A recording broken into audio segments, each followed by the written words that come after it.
opportunities. And besides, who'd hire a single mother without blood relations obliging them to? I bit my lip. God damn it. Much as my cousin was playing with fire, toying with quite possibly the worst idea in the world, there really wasn't a better alternative. Look, why don't we take the day to hash this out? I'm sure this isn't the night they'll be coming back to check up on the stuff they left in that hole, he said, pulling up near our main storage shed. No need. We can't waste any time. I'll do it. I looked at him. Just give me a day or two to call the clubhouse before I head over there. I'm supposed to give them advanced warning before I show up. I hadn't called Blackjack last time, before I'd marched in and confronted Roman.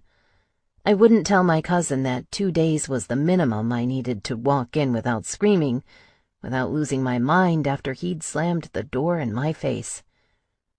What the hell? Norm stretched back in his seat, looking stunned. What brought you around so fast? Caleb, I said. He's all that really matters here, more than the farm. We shared a heavy look. His eyes were dark, understanding, sympathetic. For the first time that day, maybe my cousin wasn't such an enormous asshole after all. A few days later, I stopped in front of the MC's clubhouse gates. None of the prospects recognized me from a couple weeks ago, and I didn't recognize them. They mumbled something about having to check with a full-patch member. Mentioning Blackjack's name gave me a shred of leeway. Probably the only reason they didn't tell me to fuck off. What the hell's going on? Why all the strange new faces? Was the club running through men like a bad retail job? I recognized a couple locals wearing the prospect cuts. None of them nodded or gave me the smallest wave. They were all too busy looking tough and manly. Guess they feared their dicks would shrink an inch or something if they said hello to a neighbor. There were definitely things I'd never grasp about the MC life. You again? Shit, I didn't think you'd be back so soon. The tough guy named Rabid shouted to me when he was only a few steps away behind the gate. Let her the fuck in. A couple seconds later, the high metal bars pulled open. I drove through the gap, parked, and got out, staring at the clubhouse with dread. Maybe I'd get lucky. Maybe Roman wouldn't be inside if they've sent him on a run or something. Sally, right? Rabid said, stepping up to me with another man at his side. Good memory, you're Rabid. Can't forget a name like that. We exchanged a smile, and then he pointed at the new man. This is my brother, Beam. He's gonna take care of whatever you need inside. I'd handle it myself, but I'm about to head out on a run with our Veep. He started walking toward the big garage where they kept their bikes, but then he turned around to add one more thing. Give Goliath some hell in there. The poor bastard could use it. Knock some fucking sense into him. Beam chuckled at my side, leading me toward the main door. My heart thudded at about 100 miles per hour in my chest, running on a vile anger and anxiety hybrid fuel. The thought of coming face to face with Roman again turned my stomach. After what he did, growling in my face and pushing me away, he didn't deserve to see me, much less speak to me. We'd already said everything we needed to. He'd proven he wasn't worthy to see his son. I couldn't imagine ever introducing my boy to his father. For some reason, the cold reality it would never happen hurt like hell, too.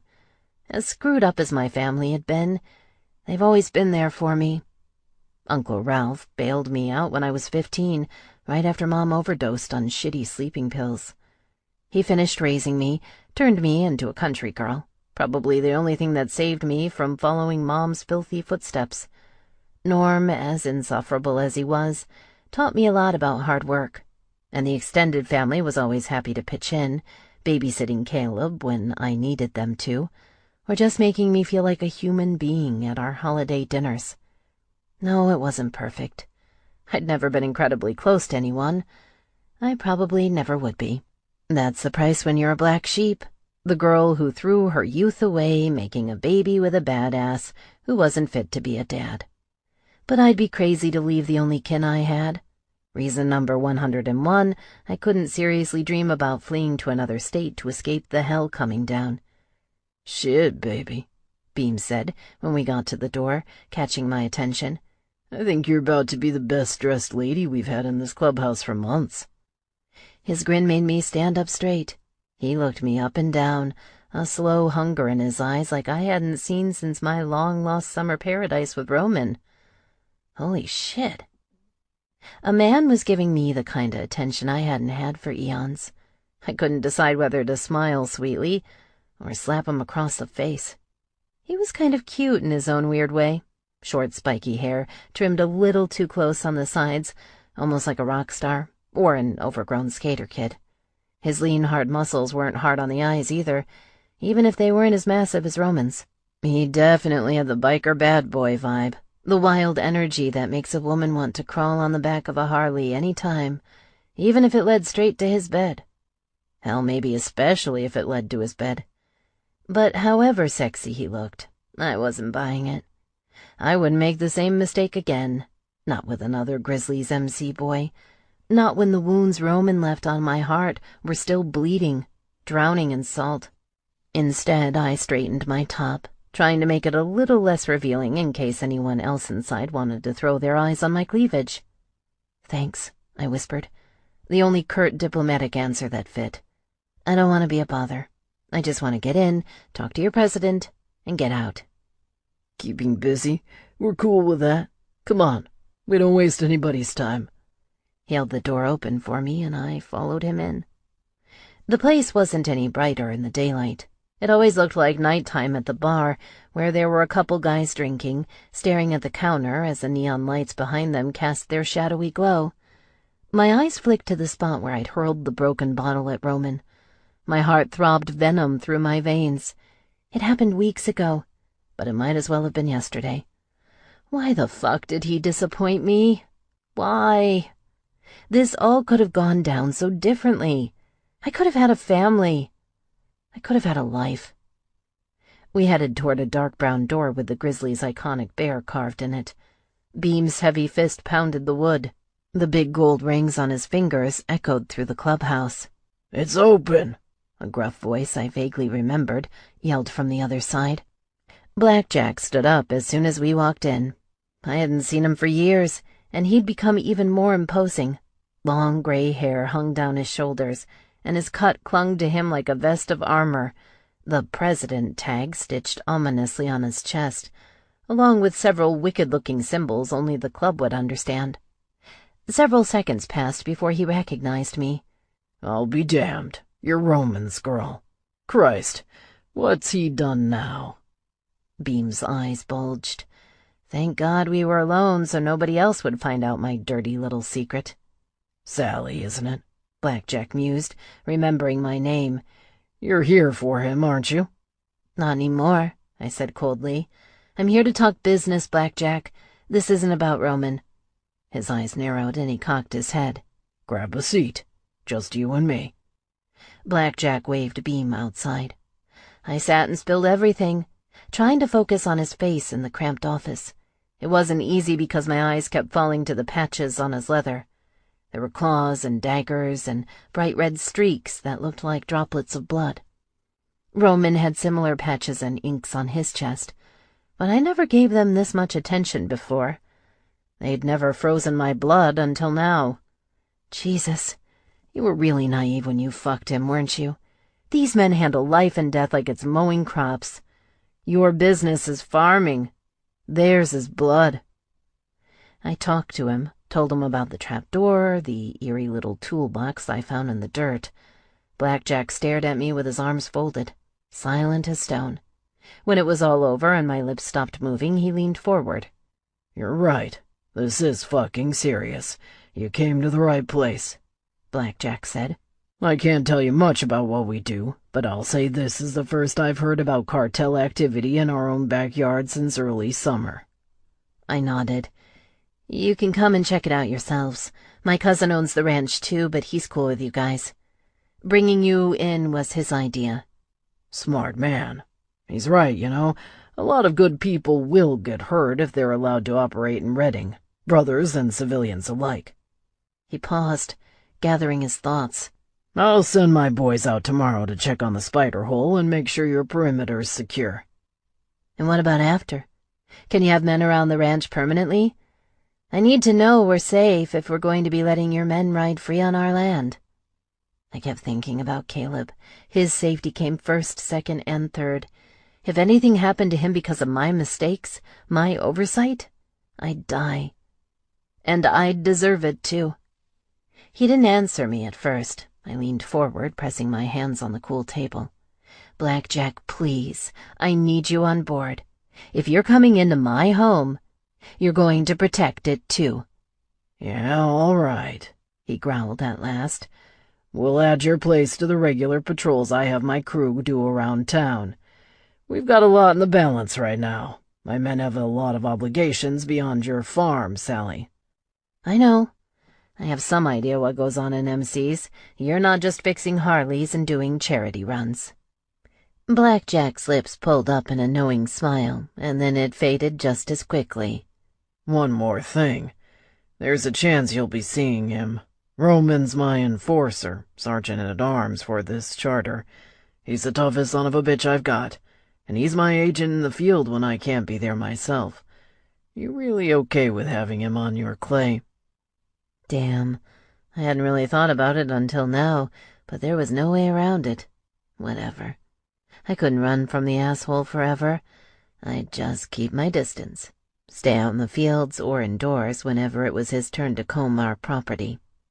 I'll handle it fine, I said slowly. I'm a big girl. I've dealt with worse. Yeah, like raising the son of the last bastard in the world I want to see snooping around my house, I thought. Good. I'll have Beam walk you through the details about what to expect before you leave. He knows all the logistics of a job like this. You still got my number? Blackjack reached into his pocket, pulled out a cigarette, and lit it. I nodded. He stuck out his hand, and I gave it a shake. His tough leather palm caressed my hand, thickened rough by decades of doing only God knew what. Then we've got ourselves a deal, woman. Call me if anything comes up. Your place is under our protection now. The weight of the world was lifting off my chest as I stepped out into the hallway, closing the door behind me. I didn't see Beam anywhere waiting for me, so I started to walk.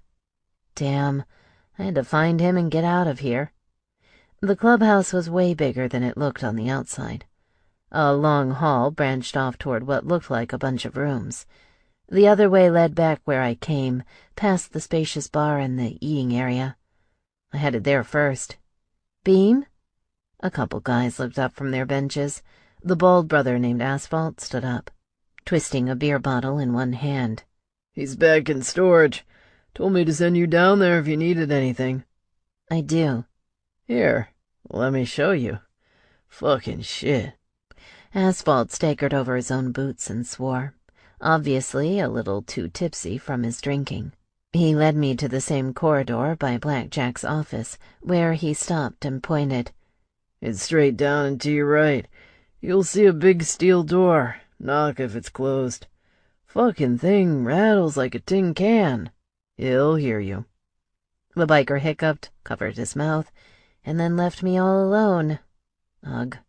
I wanted to get the hell out of there. The sooner the better. The hall was just as long as it looked. Several doors were half open.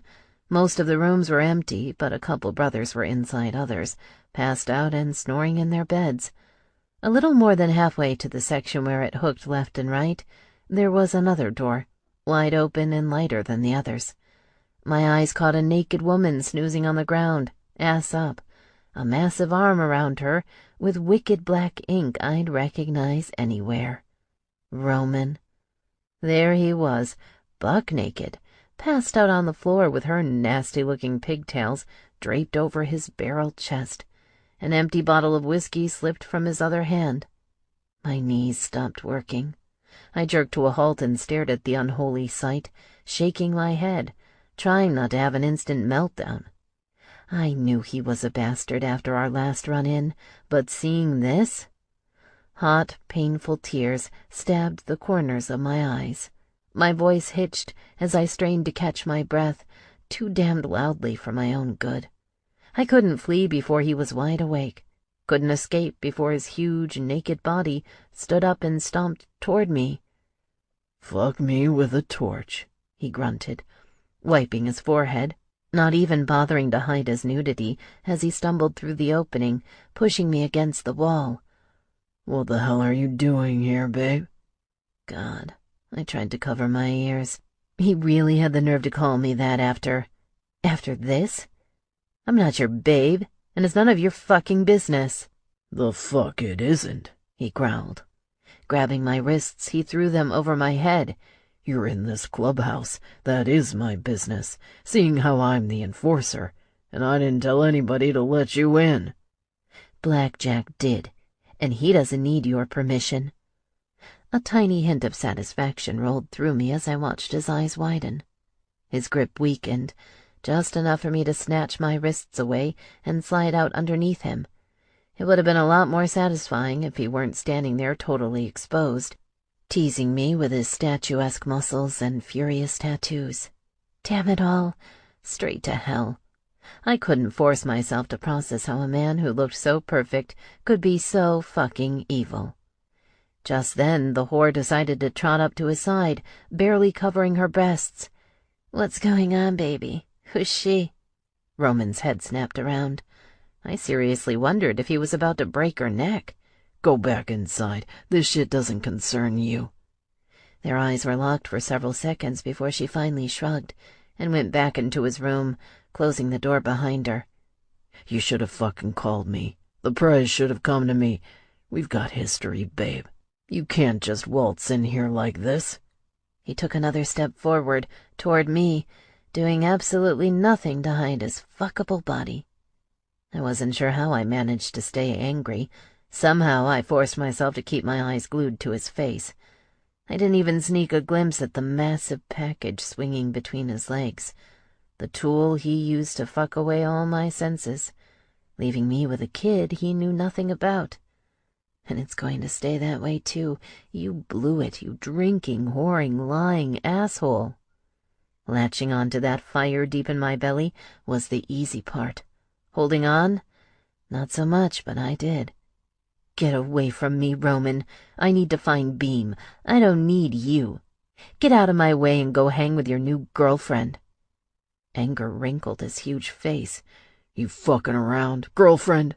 She's nothing to me. Just another club whore.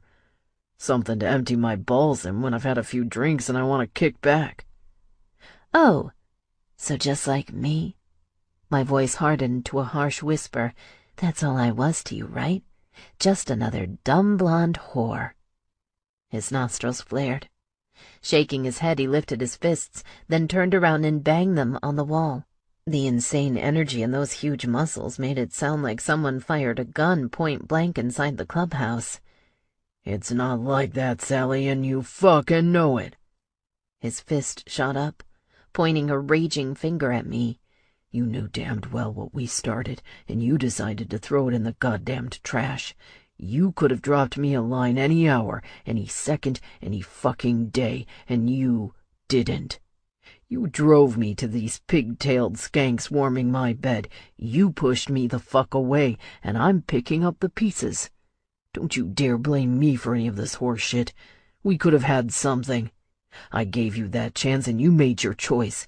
You decided we were just a midsummer casual fuck. Not me." Ouch.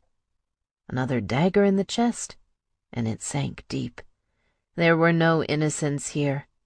We'd made our mistakes. We were both guilty. I'd lied, and he was dirty, tainted, destroyed. That wasn't on me, was it? "Yeah, it's all my fault," I spat. Sarcasm helped keep my tears in check, steadied my voice. "I never cared. You're totally right. I was a cold-blooded bitch, just looking for a nice warm dick, right? It was just a summer fling. You telling me to basically shut up and mind my own business while you rode into a situation that could have gotten you killed is my fault. Got it." His rich eyes turned about 10 shades darker. "Come on. Come the fuck on, woman. You know that's nothing but—" Bullshit, I thought. No, not that easy. Club business, I finished for him. I get it. You chose what really mattered to you, and it wasn't me. You chose this life.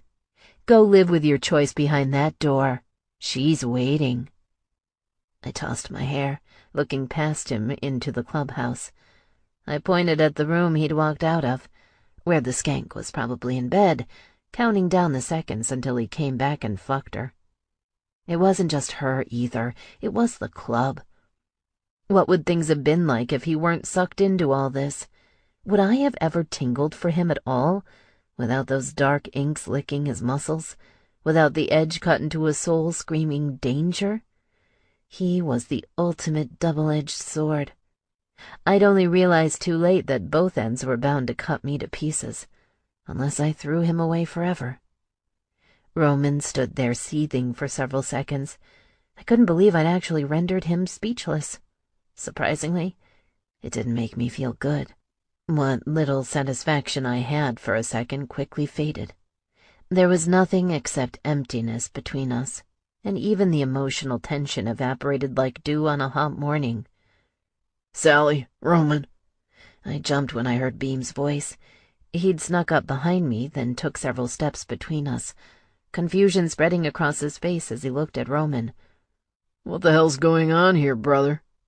"Nothing you gotta be worried about," Roman said sharply, pouring ice on his anger. "Help her with whatever the fuck the prez said, and get her the fuck out. She doesn't belong here. Next time somebody comes into this clubhouse unannounced, you let me know too. Got it?" Beam nodded glumly. Roman turned. I caught one more flash of his chiseled back before he thundered away into his room, slamming the door shut behind him so hard the walls rattled. "Christ, what did you say to him?" Beam grinned ear to ear. "It's not important. We've got history, but that's all it is," I said, feeling the heat on my cheeks. "He's right about one thing. It's nothing anybody needs to worry about. I'm here for business with the club. Nothing else." Beam's smile turned into smug determination. He nodded. "Got it. Come on, I'll walk you to your car." My quick transit through the clubhouse felt ice-cold. Roman should have left me burning hot after screaming in my face, naked as the day our bodies tangled together, leaving me a piece of him forever. But thinking about Caleb brought winter to my veins. I just wanted to leave this fucked-up place forever, forget about the bikes and their bad manners. Lucky me, that wasn't an option. Thanks to the cartel, I was going to be locked into seeing the Grizzlies patch a lot more. But at least I wouldn't have to come to this clubhouse. "Will Roman stay back when Blackjack sends his guys to our property?" I asked, as soon as we were back in the garages. Beam shrugged. "Totally up to the prez, baby." "Cold?" I listened to him rattle off a few more basic safety tips, all the usual things about going out in groups, never leaving anybody alone at night, etc. I was ready to climb into my car when he stuck out a hand and grabbed me by the wrist, pulling me close. It was so sudden lightning rolled through my body. "Just between you and me, I'll make sure he keeps his distance. Don't have a clue what went down with this bastard in the past, but he shouldn't talk to you like that. You're not his slut, and you sure as shit ain't his old lady, neither." When he pulled his lips back from my ear, I saw anger brimming in his face, mixed with something else. Oh, God, the look. I hadn't seen it since those unforgettable nights with Roman, when a big, tattooed badass pulled me into his arms, rocked me underneath him like a toy, fucked me until I was nothing but a steaming, sated mess. Beam couldn't hide it. And I couldn't hide the fact that I saw everything. Saw it and shuddered. "Thank you," I whispered, gently stumbling around with my hand on the car door handle. "I can handle Roman myself, Beam, but I appreciate you for keeping an eye out. Really, I do." Another understanding nod, and he turned. I started my car and drove toward the gates, while he motioned to the prospect standing guard to open up. Beam's eyes never left me once, locked onto my face as I pumped the pedal. No lying, deep down inside, being admired by another brutal badass, made me prickle, sweat, and flush. He brought back the memories I wanted to forget most. Everything that big, rough, tattooed wave did to me 2 summers ago. He was a walking, talking, dangerous temptation. Everything dirty and so fucking good I could have all over again. If only I wanted to roll the dice on inviting biker badass number 2 into my bed. I drove on, gripping the steering wheel so hard my knuckles turned white. Jesus. Seeing Roman naked was one thing, but knowing yet another brother wanted my panties as trophy? I wasn't sure I'd survive the autumn harvest. Something told me I'd soon be seeing a lot more of Beam once their patrols started, and I had to keep my distance. Even if the sexual tension surging in my blood wanted to chew me up and spit me out. No sex was good enough to risk another kid without a father, and no man with that patch would ever be loving or responsible or worth it. Deep down inside, they were all flawed. Maybe a few grew up, guys like Rabid, who had a hard-on for one girl so bad they let go of the whoring, the drinking, the senseless killing. My visit proved they were rare, and also drove a stake through the heart of my expectations forever. I couldn't unsee the bitter truth. Roman would never be father material, much less my boyfriend. We were too damaged, too hurt, too adrift in 2 very different worlds. And brothers like Beam were the same, except they'd never miss anything outside the bedroom. I swore then and there to batten down the hatches and seal them tight. I'd survive. Everything. I'd keep my son safe, keep the cartel away from our farm, and keep my head while the bastards with the bear patch roared into my life. I knew I could do it, as long as I hung on to all my good senses, even if I had to get a chastity belt and lock myself up tight. 4. Bang, crash, boom. Roman. I fucked Twinkie till she couldn't even walk over the next week. She was nothing but a hot, warm hole for me, a stress ball with tits and ass and long blonde pigtails. Whenever she whined or asked me about the strange chick who'd given me shit, I stuffed her panties in her mouth, pinned her down, and railed her cunt till she forgot all about it. But on the 6th or 7th day, I kicked her out of my damned bed and picked up the bottle. Fucking couldn't cure everything, no matter how many times I busted my nuts. Truth was, Sally gave me one hell of a kick in the balls without even raising her foot. Shit, just seeing her again did that. But having her talk back to me, trying to make excuses for abandoning me while I was in prison? I didn't know whether to slam her against the wall, shove my lips on hers and suck every last molecule of air out of her lungs, or hold her down and spank her ass till she gave me a proper apology. And if goddamn Beam hadn't shown up a second too early, I would have done it too. Instead, I walked the fuck away with my tail between my legs. Or did I? I told Sally everything I had to say. I bled and ached behind bars to forget her, and it was only slightly harder having her get in my face. I could live without her, go on doing the same shit I'd always done since I put on this patch. I'd done it for almost 2 years. Serving this brotherhood the best way I knew how was all that mattered. Pussy came and went. The patch was forever. Easy words. Harder to believe them. No matter how much I drank, pumped iron, and fucked the closest whore I could grab with golden locks, I couldn't make myself believe shit. Sally haunted my fucking head. I had to forget. Again. I told myself I'd get the fuck over it, make her fade like a phantom. Enough time could do anything. Then I saw her face at night in my dreams, her perfect body, remembering the way she rode my cock and turned my nerves to steel. The fever hit me like a junkie missing his dope. Yeah, I'd cut Sally out of my life like a cancer, but I'd suffer first, rage and sweat and bellow the same way an addict does when he's lost a hit that sends him up to heaven.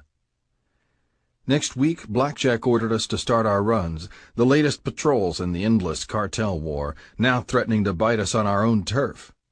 Prez split the crew in half. He must have sensed Sally's reluctance to let me on her land, or maybe the bitch said something to him herself. Who the fuck knew? Regardless, the Prez had other plans for me. I rode with him, Brass, Asphalt, and a couple prospects out to the old warehouse, while the rest of the crew took care of playing guard dog at the Jennings farm. We had a bigger prize waiting for us inside the rundown place where we got our intel. It had been a heavy industrial complex back in the day. Now it was more like a ghostly slaughterhouse. We'd skinned more than a few sorry bastards alive and paved their carcasses with concrete here, and now there was one more pig on the docket. "Start talking, Alejandro. That's your name, isn't it?" Cool and collected as always, Blackjack eyed the beat-up cartel goon strapped to the chair, slowly lighting a cigarette and taking a long pull. Fucker sat there like a bulldog.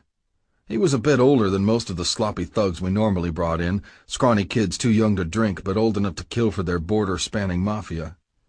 Those shitheads begged for their lives when they realized we were going to snuff out their short lives of sin. No one ever got their wish. Our new buddy Alejandro just stared in silence, giving the Prez the evil eye. Asphalt shot me a wide-eyed look as I took a step forward, my fists balled into mallets. These hands were fucking hungry. Since prison, I couldn't shake the overwhelming desire to feel a man's bones snap, crackle, and bleed beneath these knuckles, and Sally's shit last week made the need twice as strong. "Let's not bullshit. We both know you're here to die, boy," Blackjack said, breathing smoke in his face. "We're giving you one final choice. The kindest choice this world ever offers anybody in our biz. You cooperate, answer a few questions, and you'll go out of this world quick and clean. Feed us more bullshit and we'll make sure you choke on your screams before the bear opens his mouth and drags you down to hell. Understand?" Alejandro didn't even flinch. Gotta admit, the fucker had balls. Blackjack's always been an imposing SOB. He'd been a natural enforcer in the old days. As Prez, he commanded our respect. No ifs, ands, or buts about it. I saw the Prez's lips twitch with frustration. He pulled out his smoke, dropped it to the floor, and ground it into the concrete with his boot. "Who's the rat? We know you've got one embedded in my club." Pausing, the Prez locked eyes with the prisoner, drowning him in an icy stare. "You can't save yourself, boy, but it's not too late to save your friends. The sooner we shut this thing down, the quicker we stop killing each other.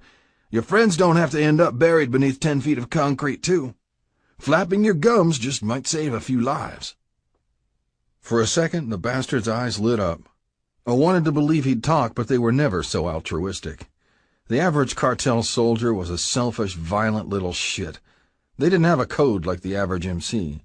It was all business to them, and their whole damned enterprise was killing. Besides, I didn't like the energy going on there, especially the way he looked at the Prez like he was doing him some great favor. Sweet terms never mattered to these fucks. Nobody's ever happy about going to their grave. They either scream for a mercy we'll never give 'em, or fight us till the bitter end. No compromise. The Mexican squirmed in his restraints, making some noise like he was about to talk. Blackjack leaned down, holding his ear close to the asshole's face. Shit, I didn't fucking like this. 2 steps forward and Asphalt started shaking his head, warning me to back the fuck off before the Prez found out I was treating him like a goddamned idiot. "He knows what he's doing, asshole," Asphalt's eyes said. "You're out of line." Brass's look was even worse. He mouthed a few words and pointed to the spot next to him, right where I'd been standing before. I blew the Veep off. Only needed a couple more seconds to know whether or not this was going to go how I expected. Alejandro coughed, mumbled something that sounded like "go to hell" in a thick accent. Then the fucker jerked like a fish, leaping up to catch a bug, caught the Prez's ear and sank his dirty teeth in. Growling, Blackjack held his ground, punched the fucker in the face. The cartel boy had a grip like a gator, and I had my 9mm out in a heartbeat pressed to his temple. "No, son!" Blackjack roared. "Don't you fucking—" Too late. The blast of my bullet going through Alejandro's rotten brain shattered the Prez's words. The dead thug slumped in his chair, and the Prez pulled his bloody ear away, holding a hand to the side of his head. Asphalt and the prospects surrounded us, staring at the grisly scene in disbelief. Prez looked at me, disappointment shining in his eyes. Brass walked up, and before I knew it, his fist nailed me in the face like a heavy stone.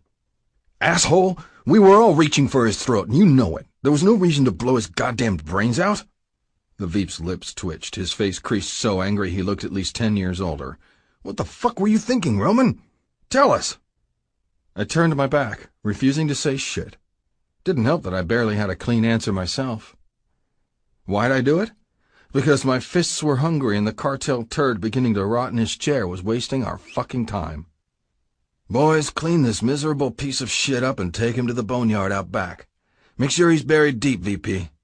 Roman, you're with me. I'm fucked up. It wasn't like I didn't know it, but the Prez was making a big mistake if he meant to give me a long lecture. Yeah, I'd let my bloodlust do the talking, but I'd saved his damned ear, too. The punk asshole never would have cracked, not after 12 hours of torture. I'd seen his type too many times to count. We could have carved that fucker up piece by sloppy piece, and he'd still spit in our faces, maybe try to take somebody's nose off, too, if we didn't rip out his teeth first.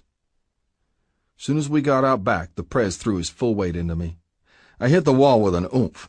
He'd always be smaller and older than me, but he was one mean bastard when he wanted to be, and no man in this club ever got over the shock of having the Prez get physical. What the fuck's your malfunction? You could have saved your bullets for another day, and you know it. I'm disappointed, son. These asshole informants don't grow like plums. You just trashed our best chance this month to find the vermin embedded in our own house. His voice hit me in a harsh whisper, angry and tense and so fucking disappointed. Only the last one really got to me. I tensed up, stood as straight as I could, and lowered my fists. He had your ear, Prez. I had to step in. You know my job's to keep order, inside the club and out. I gotta protect you, even when you think you can protect yourself. Your job's keeping this club safe. If that means pulling brothers off each other's throats, or turning up the traitors who'd like to put a dagger in our backs, you know your duty. You know it so damn well I don't need to remind you. Just like I don't need to tell you I know how to protect my own body. He'd have never ripped my ear off. Somebody would have beaten him out cold first if you hadn't fired that pop gun. Blackjack relaxed his death grip on my cut, spun around and turned back after a minute of collecting his breath. I thought keeping you away from the Jennings place would do us all some good. Clearly I'm mistaken. My guts twisted up in knots. What? Come the fuck on, Prez. This shit's not about her. That motherfucker I blasted would have strung us around for hours. He wasn't like the other bitch boys who tense up and cry because they've got nothing valuable to tell us. I've seen his type before. He'd let us wreck him before he told us shit. Maybe, Blackjack said, narrowing his eyes. Or maybe we would have gotten him so delirious he'd sing like a goddamn rock star. Killing him wasn't your call, son. Unless he's got a gun to a brother's head, that's mine and mine alone. You went over the chain of command. I lowered my eyes. Fuck. There was nothing to say to that when it was true. I want you to look at me and admit you're having trouble dealing with your old flame, because if it's not her screwing up your skull, we just might have a bigger problem. No man who's drunk or hooked on the shadier shit deserves to be my enforcer, and if it's not her scrambling your brain, I'm going to assume it's something worse. It's not that. I never touched that shit, and I drink half as much as the other fucks hanging around the clubhouse on a good night. I'm not a goddamn junkie, Prez. Blackjack nodded, but he didn't take his eyes off me. Fucker wanted me to say the rest. Admit the way she'd twisted me up in knots, sent me into a fury of fucking and drinking and storming tempers that still hadn't settled down. I refused. I'd let him slice my tongue out before I admitted how bad Sally busted my balls, leaving me ringing with the aftershocks. Okay, we both know what happens from here. Without looking away, he stepped back, reaching into his pocket for a fresh smoke. Pack up your shit and head out to the Jennings place. You're going to trade places with Rabbit and oversee the little crew out there on patrol. Fuck. I wasn't sure if he'd just realized my worst fear or granted me some fucked-up secret wish that wouldn't quit humming in the back of my skull. I shrugged, tightening the impassable mask I called my face. An order's an order. I'll be there. Put me wherever I'll make you happy, Prez. Just don't treat me like you're trying to save me from your own damned fate. It's not the same. I'm not getting back with her. The woman hates my fucking guts, and the feeling's mutual. No, not quite. Fuck if I'll ever admit it, though. His face darkened, and he gave me a stern look, tearing the cig out of his mouth. You're flying very close to the sun, and you're going to burn if you don't stop talking. Of course it's different. I can control my own damned business, and you can't. Your little crush is what's threatening the club's integrity right now. You're the only one standing here who's got to prove you can get a grip, iron out your own ugly bumps, son. You think it's really going to make shit better? Boxing us in like two angry animals? You'll come to terms one way or another. Honestly, I don't give a shit what you say to her, as long as you give the girl her distance when she wants it. You're there to protect the property and dig into cartel spider holes. Don't pretend there's more here than there really is. And if you start implying I'm moving you around like a pawn to smooth my own past, I'll clock you on your ass. That's a promise." That was the real trouble, wasn't it? The president